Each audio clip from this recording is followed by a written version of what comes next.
राधे राधे श्याम मिलादे।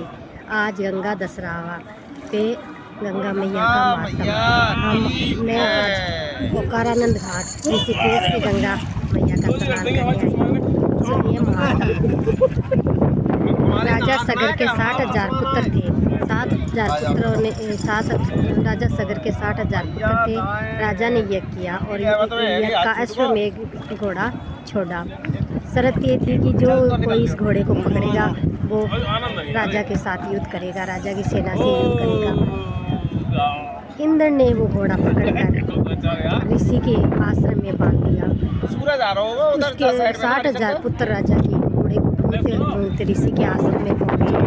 ऋषि के आश्रम में पहुंचे तो वहाँ पे घोड़े को बंधा हुआ देख के वो बात मचाने लगे। ऋषि की तपस्या भंग हुई। उनकी दृष्टि जब 60,000 राजकुमारों पर पड़ी तो वो राख के ढेर में बदल गए और वो राख के ढेरी बन गए।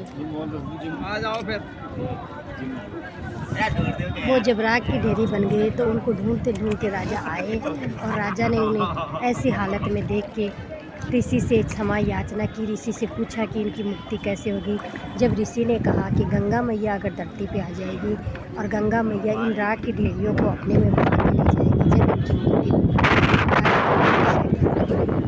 दिलीप राजा ने तपस्या की, उनका जीवन समाप्त हो गया। धरती पे गंगा मैया नहीं आई। फिर भागीरथ ने तपस्या की और भागीरथ विष्णु जी को प्रसन्न किया। विष्णु जी ने कहा कि गंगा मैया मेरे चरण में रहती है। गंगा मैया ब्रह्मा जी के कमंडल में रहती है, ब्रह्मा जी को प्रसन्न करो। तो भागीरथ ने ब्रह्मा जी को प्रसन्न किया। ब्रह्मा जी ने कहा मैं अपने कमंडल से गंगा मैया को धरती पे छोड़ूं, पर धरती गंगा मैया का वेग सहन नहीं कर पाएगी। शिव जी को प्रसन्न करो। शिव जी की तपस्या करी, शिव जी को प्रसन्न किया।